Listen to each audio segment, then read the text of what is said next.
Guys, finally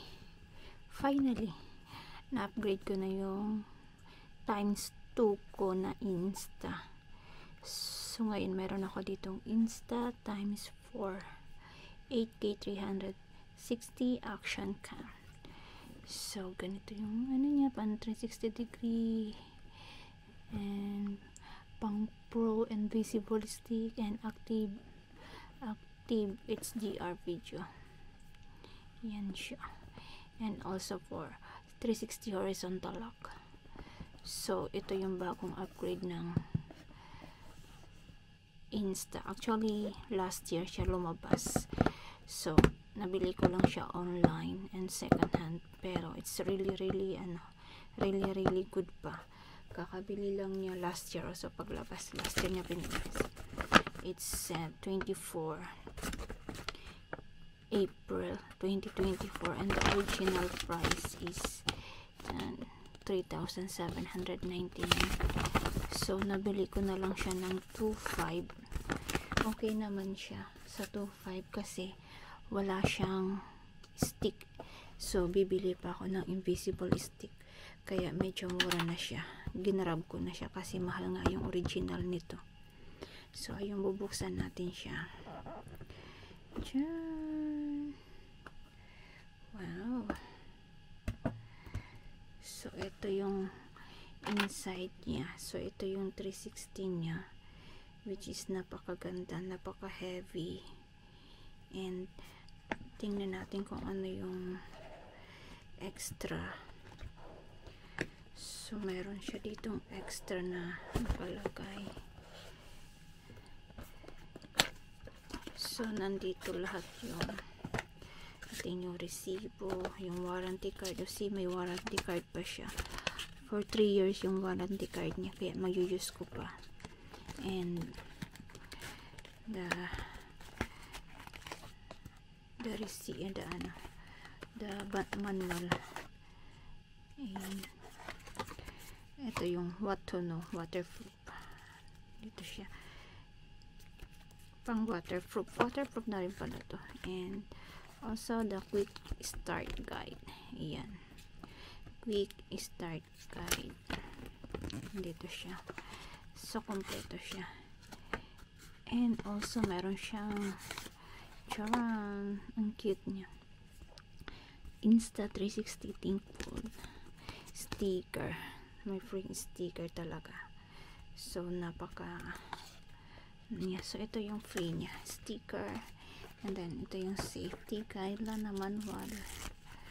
So ayan yung mga free niya. And also meron siyang free na bag. Wait, nandito sa loob yung charging, extra charger. Ayan siya, extra charger.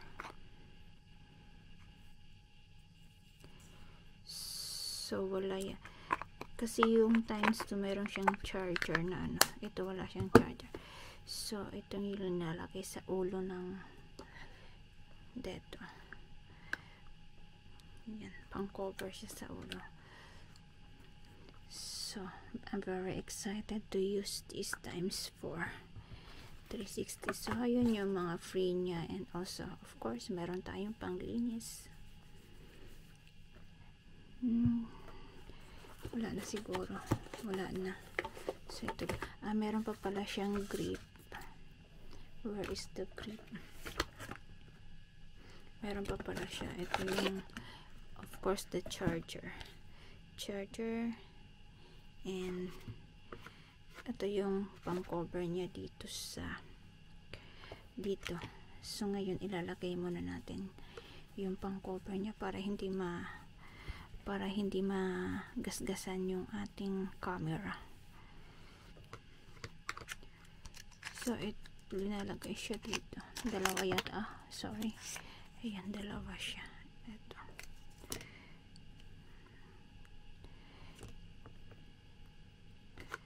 Linisan muna natin kasi para malinis talaga yung paglagay. Yung camera natin hindi siya ayun, dapat walang And may instruction dito kung paano siya ilagay. Number 1, ang sabi dito,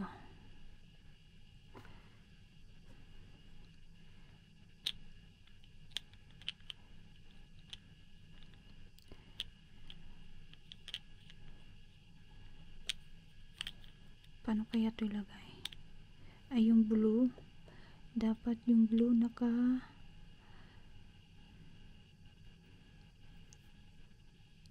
saan ba yung blue? Yung blue dapat dito. And paano ba? Ayun. Okay. So ganun lang pala maglagay. Ilalak mo lang siya. So yung kabila, lagyan din natin yung kabila para vote safety. Hindi may scratch yan. Linisan mo natin. Linis.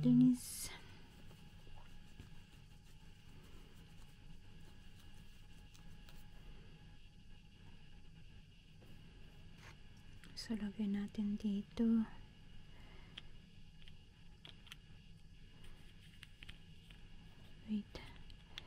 Wait.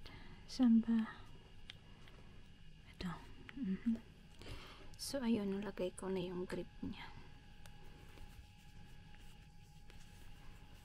Napakaganda niya, and mayroon pa siyang extra na rubber dito. So pwede rin siyang tanggalin. And the very special is meron pa siyang plastic, hindi pa natatanggal, so hindi pa talaga siya na-use. Ang sabi nung nagbenta sa akin, no time daw siya mag-explore. Kaya hindi pa niya to na-use.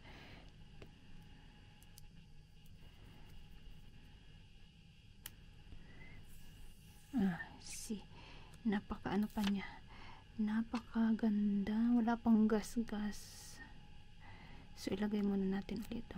Kasi hindi ko pa naman siya i-use. So, buksan na natin.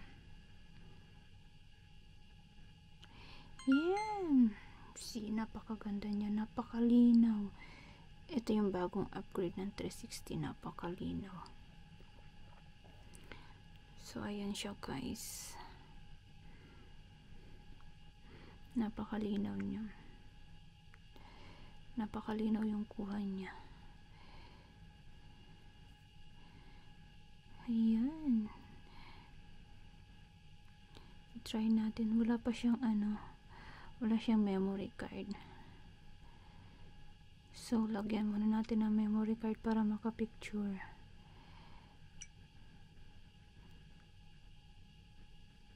Kailangan ko siya ma-translate sa English.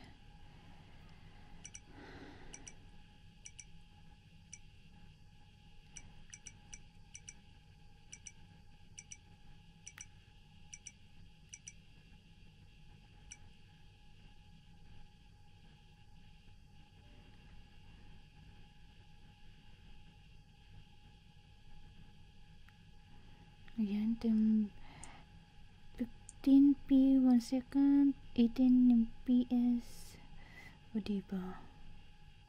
Yung naro-rotate siya, rotation. Ayan yung rotation niya. Yung kamay ko nakikita dito. Ayan yung rotation niya.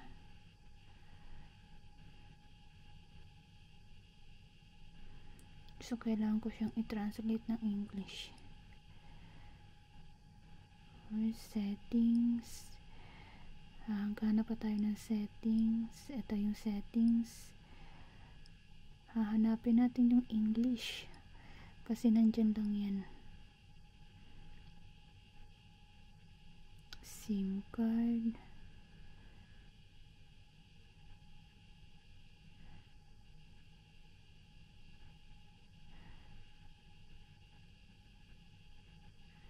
Wi-Fi.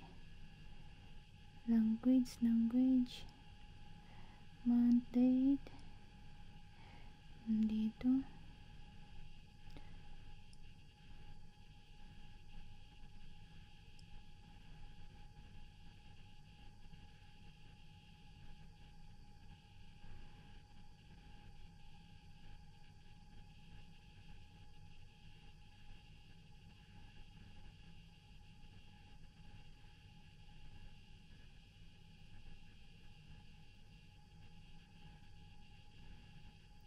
So, hahanapin ko siya mamaya kung nasaan yung English niya. Mabilis lang naman to i-translate sa English eh.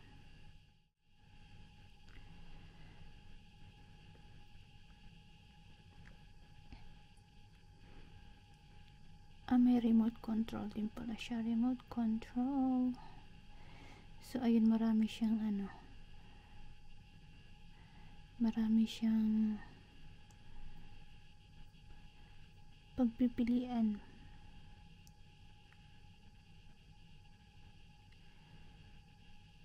At ito, nakita ko na. Ayun. Yung language. Ay, hindi.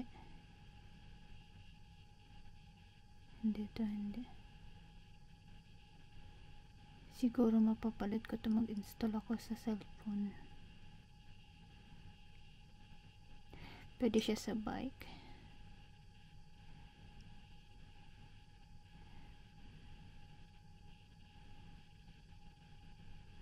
Ayan, explore ko na yan. Explore ko na lang siya mamaya. Ayan. So, ito na siya. Matagal ko na gustong pumili nito, last year pa. Ayan guys, thank you. Thank you for watching. Ayan, na-install ko na siya sa English. Sabi ko na mabilis lang. Hindi ko lang nahanap kanina. So, ayan siya sa camera info. Device type, Insta360x4, and nandyan yung serial number, and also nandyan lahat yung mga specific niya and SIM card. Nandyan lahat. Ito ang kagandaan dito guys, bumili sa mga Chinese kasi alam mo talagang original. Hindi sila bumibili sa mga gilid-gilid. Talagang original yung pinibili nila. Tapos bihira nila gamitin. So, I'm very lucky na nahanap ko to. Kasi napakamahal ng original niya. Sabagay, kasi bibili pa ako ng invisible stick niya. So, magkano lang naman yung invisible stick is like 350 compare sa bibili ako ng body tapos wala pang original, wala pang invisible stick.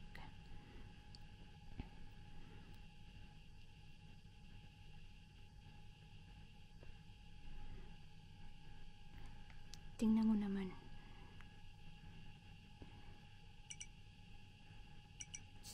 Meron siyang, eto maganda dito. Meron siyang active HDR.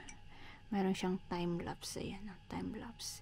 And time shift, meron siyang bullet time, and also loop recording, and then pwede siyang pang dashcam and star lapse. Maganda tong star lapse sa stargazing. Tapos pang bars na picture, interval, and then HDR photo, and then photos, and then videos. Yan yung mga niya, diba? Ang dami. So kita mo naman yung videos niya is ayan, pwede mo siyang paikot-ikutin kung saan mo gusto. Kita na niya lahat. So, kahit mag-stand lang yan, mag-video lang ako dito. Tapos, kita na yung sa likod ko. I'm so excited to use this one. Pero wala akong day off next week. So, mayu-use ko talaga siya sa Pilipinas. Yes. So, ayun guys, thank you for watching on my unboxing. Thank you everyone. Try ko na to next week.